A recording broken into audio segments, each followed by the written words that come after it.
சிங்கத்தின் குகையிலே சிக்கிக் கொண்ட புள்ளிமானே, மருந்து ஓட தேவையில்லையடி. இந்த வாழை மஞ்சத்தில் நீ படுக்க சம்மதித்தால் இந்த சிங்கமும் தென்றலாய் மாறிவிடும். உன் வாழ்வில் சாவே இல்லாமல் ஒளிவிடும். வாவடிவு நரேந்திரா, காலம் ஓடிக்கொண்டிருக்கிறது. இரவாமை யாகத்திற்காக உற்ற நண்பனை கொன்ற துரோகியே, பாவங்கள் மேல் பாவங்கள் செய்யும் அயோக்கியா.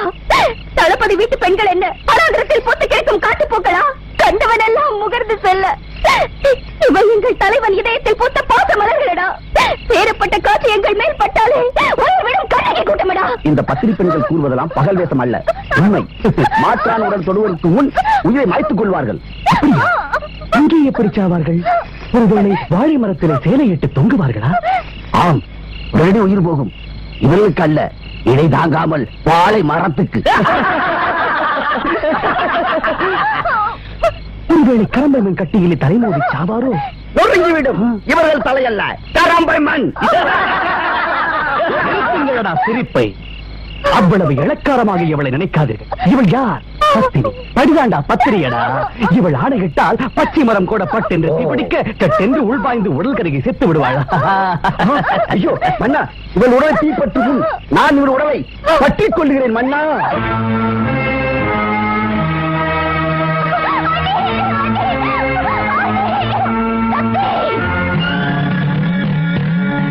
அகலக்கால் வைத்தால் அடிவயிற்றில் இருக்கும் அழகு மகன் நோவான் என்று குறுகக்கால் வைத்து கருத்தரித்த காலம் முதல் 10 மாதம் வரை எங்கே நாவிற்கு ருசியாக 4 பண்டங்களை உட்கொண்டால் அடிநாவியில் உறங்கும் அழகு மகன் குறையேதும் கொள்வான் என்று நாவினை கட்டுப்படுத்தி உண்ட உணவை விண்டு கொடுத்து தன்னொருப்பை தானே பிளந்து உடல் கிழிய குருதி கொட்ட குழந்தைகளை ஈண்டெடுக்கும் இந்த தாய் குலத்தை கொச்சைப்படுத்தி பத்த பகலென பௌர்ணமி நில ஒளியில் பல பேர் பார்த்திருக்க தன் இச்சைக்கு வட்டமிடும் இவ்வல்லோர்களுக்கு பாடம் புகட்ட இந்த பச்சை மரங்கள் பற்றி எறியட்டும்.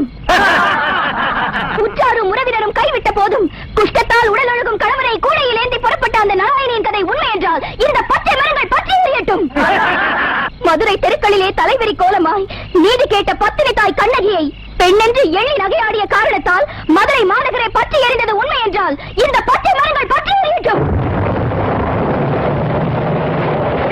நான் தாவணி அணிந்து தலை கவிழ்ந்து என் கால் விரல்கள் தரையில் கோலமிட்டு காலம் முதற்கொண்டு என் மணாளனை தவிர வேறு எவரையும் என் நெஞ்சாலும் நினைவாலும் நான் கொண்டதில்லை என்பது உண்மையானால் இந்த பச்சை மரங்கள் பற்றி எறியட்டும். பச்சை மரங்கள் பற்றி எறியட்டும். இந்த பச்சை மரங்கள் பற்றி எறியட்டும்.